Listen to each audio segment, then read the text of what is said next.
Setelah kehancuran pasukan Raja Abraha, kota Mekah semakin ternama. Dari kota inilah sejarah manusia paling mulia dimulai. Ka'bah sebagai jantung kota Mekah semakin ramai dikunjungi para peziarah. Demikian pula para pedagang. Mereka datang dari berbagai penjuru jazirah. Namun sayang, Ka'bah mulai diselewengkan fungsinya. Akibatnya, kejahiliahan merajalela. Bahkan pada masa itu, memiliki bayi perempuan adalah hal yang sangat memalukan. Aib bagi keluarga. Sehingga sebagian dari mereka tega membunuh bayi perempuan mereka sendiri. Di tengah kondisi masyarakat jahiliyah itulah Nabi Muhammad dilahirkan. Bayi luar biasa itu lahir dari rahim seorang wanita mulia bernama Aminah. Pada saat itu ditandai peristiwa-peristiwa yang luar biasa. 10 balkon istana Kisra runtuh. Juga padamnya api-api yang biasa disembah oleh orang-orang Majusi.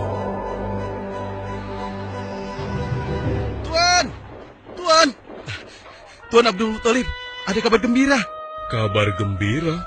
Kabar gembira? Kabar gembira apa? Tuan, cucu Anda telah lahir. Benarkah? Laki-laki atau perempuan? Laki-laki, Tuan. Subhanallah, Alhamdulillah, Allahu Akbar. Kalau begitu aku ingin segera melihatnya. Mari, Tuan. Setelah mendengar itu, Abdul Muthalib bergegas menuju ke rumah Aminah.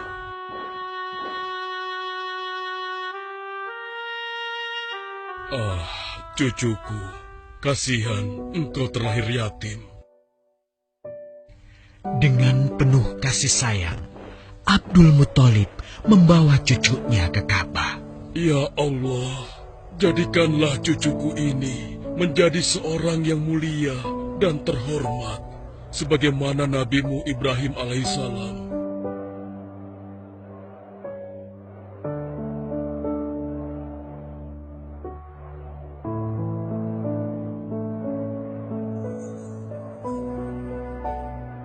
Siapa namanya, Ayah?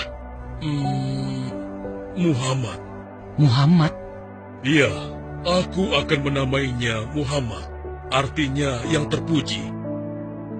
Kehadiran Muhammad kecil sungguh memberi kebahagiaan.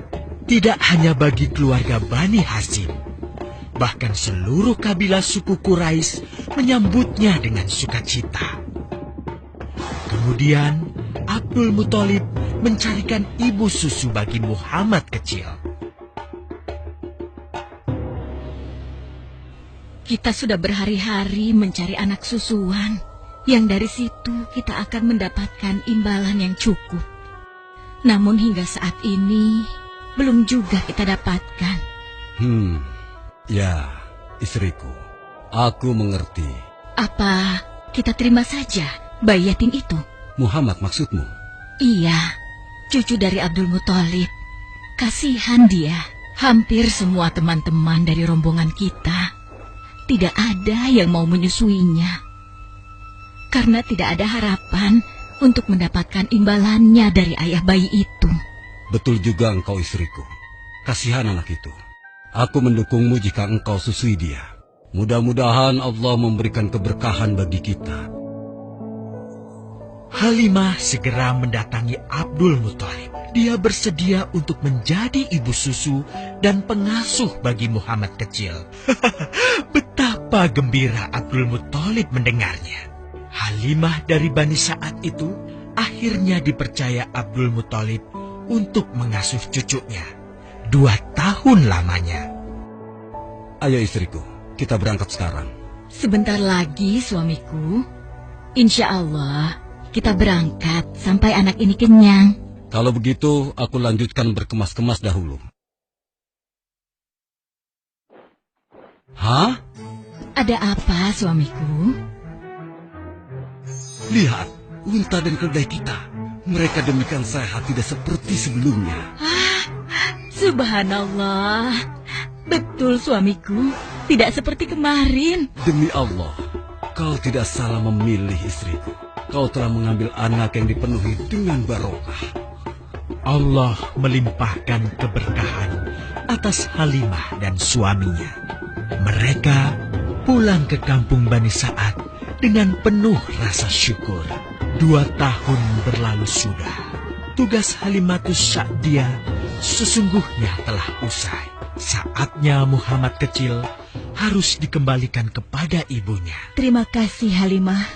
Engkau telah merawat anakku dengan baik selama 2 tahun.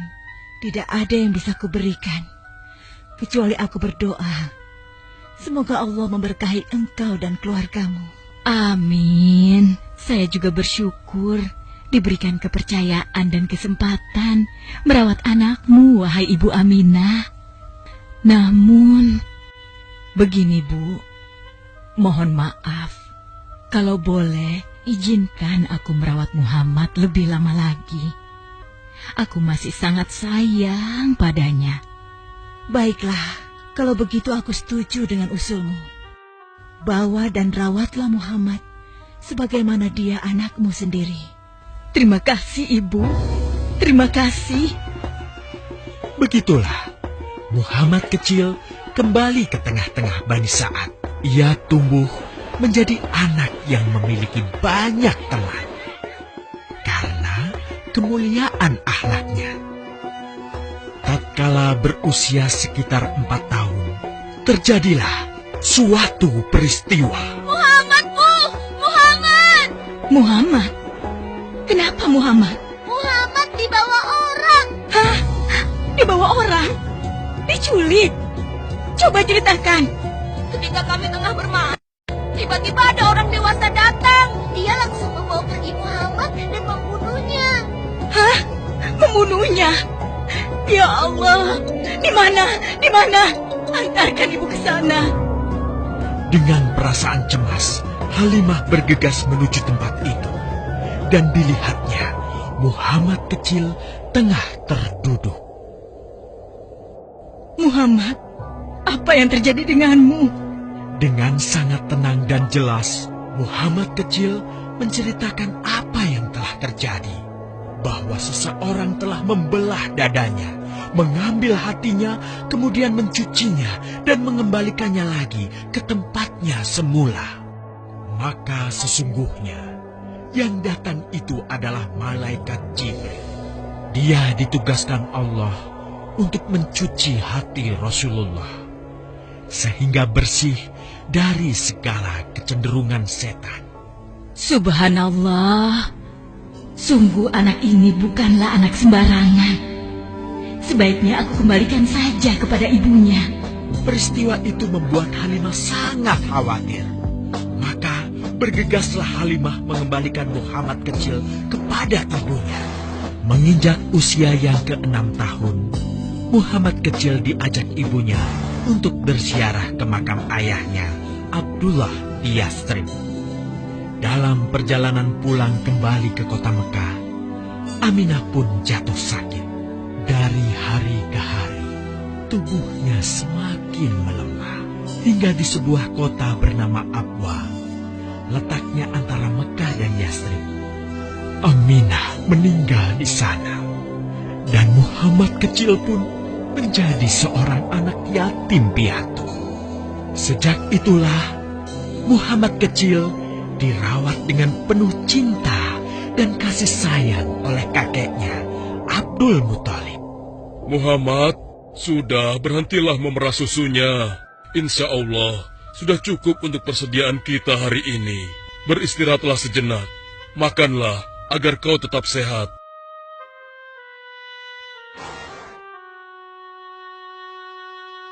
Ya Allah, betapa mulia akhlak cucuku ini. Namun, kasih sayang Abdul Muthalib tidak berlangsung lama. Saat usia Muhammad 8 tahun, Abdul Muthalib kakeknya yang sangat menyayanginya itu meninggal dunia. Kemudian, pengasuhan atas Muhammad pun beralih ke pamannya, Abu Thalib. Muhammad kecil tahu betul betapa sayangnya pamannya kepadanya. Di mana Muhammad? Ia tengah mengembalakan kambing milik salah seorang penduduk Mekah, suamiku. Sejak kapan dia keluar rumah? Sekitar waktu subuh tadi. Subhanallah, betapa baiknya akhlak keponakanku ini. Ya Allah, maafkan ketidakmampuanku mencukupi kebutuhan keponakanku. Sayangi dan berkahilah dia. Jadikanlah dia orang yang mulia di antara manusia. Hingga saat usia Muhammad menginjak 12 tahun, pamannya Abu Thalib mengajaknya berdagang ke Syam. Sampailah mereka di satu daerah bernama Busra. Saat mereka beristirahat, datanglah seorang pendeta menghampiri. Wahai saudaraku, selamat datang di Busra. Tampaknya kalian bukan orang sini. Dari manakah kalian berasal? Terima kasih saudaraku. Kami datang dari Mekah. Lalu, siapakah gerangan anak ini? Ini adalah keponakanku. Muhammad namanya. Apakah engkau bertanggung jawab atasnya, Tuan? Ya, Kemana ayahnya? ayahnya sudah meninggal sejak ia masih dalam kandungan. Oh, apakah kini dia yatim piatu? Benar, Aku sungguh beruntung bertemu dengannya. beruntung. Beruntung apa? Sungguh, keponakanmu ini adalah orang yang sangat istimewa. Oh ya? Ya, dia adalah seorang nabi, Hmm? seorang utusan Allah. Bagaimana kau tahu hal itu? Aku tahu karena aku seorang pendeta. Dan berita kedatangan dia sebagai seorang utusan Allah sudah disampaikan di dalam Injil. Bahkan aku pun bisa mengetahuinya dari cincin kenabian yang berada di bagian bawah tulang rawan bahunya yang menyerupai buah apel sebagai tanda kenabiannya. Begitulah pendeta bernama Bahira menyampaikan kepada Abu Thalib perihal kenabian Muhammad. Ia berpesan agar menjaga baik-baik keponakannya itu, karena Muhammad kelak di suatu saat nanti akan menghadapi banyak gangguan dan rintangan. Istriku, Muhammad sudah berusia 25 tahun. Aku pikir sudah saatnya dia untuk menikah. Betul, suamiku. Namun, dengan siapakah dia akan kita jodohkan? Kemarin Khadijah mengirimkan utusannya dan menyatakan keinginan Khadijah untuk menjadikan Muhammad sebagai suaminya. Hah? Khadijah? Khadijah yang mulia itu? Betul, istriku. Khadijah yang selama ini mempercayakan barang perniagaannya kepada Muhammad. Kenapa dia memilih Muhammad? Ya, Khadijah mengagumi kejujuran dan kebaikan akhlak Muhammad. Menurutmu sendiri bagaimana? Aku pikir Khadijah adalah wanita terbaik bagi Muhammad. Kita akan melamarnya. Tepat di usia 25 tahun, Nabi Muhammad menikahi Khadijah yang berusia 40 tahun. Dari pernikahan itu, mereka dikaruniai Allah 6 orang anak. 2 laki-laki adalah Al-Qasim dan Abdullah. Sedangkan putrinya adalah Zainab, Ruqayyah, Ummu Kulsum, dan Fatimah. Namun, kedua putranya itu telah meninggal semenjak mereka kecil. Suatu ketika, terjadilah banjir besar di kota Mekah. Kabilah-kabilah di kota Mekah pun bergotong royong membangun kembali Ka'bah. Setelah pembangunannya selesai, terjadilah perselisihan antara pemuka kabilah tentang siapakah yang paling pantas meletakkan Hajar Aswad di Ka'bah. Abu Thalib, apa yang harus kita lakukan? Kita sudah bicarakan hal ini selama 5 hari, namun tidak ada titik temu. Aku khawatir akan terjadi pertumpahan darah. Sudah, begini saja. Kita sepakati bahwa masalah ini kita serahkan kepada takdir terbaik. Lihat pintu masuk Ka'bah itu. Siapapun yang pertama kali akan melewati pintu itu, dan siapapun dia, kita tidak boleh menolaknya. Setuju? Aku juga setuju. Baiklah, aku setuju. Aku juga setuju. Baiklah, kita perhatikan bersama. Tidak lama setelah kesepakatan itu, atas izin Allah, Nabi Muhammad menjadi orang pertama yang memasuki pintu menuju Ka'bah. Alhamdulillah, segala puji bagi Allah. Ternyata Muhammad, dan memang dia adalah orang yang tidak pernah kita temui ada celah. Betul? Betul. Betul. Betul. Betul. Nabi Muhammad pun menerima kepercayaan itu. Dengan kebijaksanaannya, Nabi Muhammad meminta sehelai kain, lalu meletakkan Hajar Aswad di atasnya. Nabi Muhammad mempersilahkan seluruh pemuka kabilah untuk memegang ujung-ujungnya dan mengangkatnya secara bersama-sama. Setelah sampai pada sudut Ka'bah, giliran Nabi Muhammad meletakkan Hajar Aswad di tempatnya semula. Terhindarlah perpecahan di kota Mekah. Meskipun demikian, kegelisahan masih terus menggelayuti hati Nabi Muhammad. Kejahiliahan ada di mana-mana. Kezaliman dan kemaksiatan terus berlangsung. Ia tak habis pikir. Nabi Muhammad mulai merenung dan menyendiri untuk menghindar dari perilaku jahiliyah. Nabi Muhammad memilih tempat di sebuah goa di atas bukit sekitar Mekah. Goa Hiro.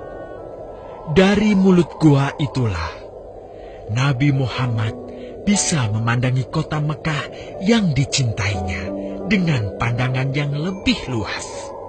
Hingga suatu ketika, sesuatu yang tidak pernah terbayangkan sebelumnya terjadi.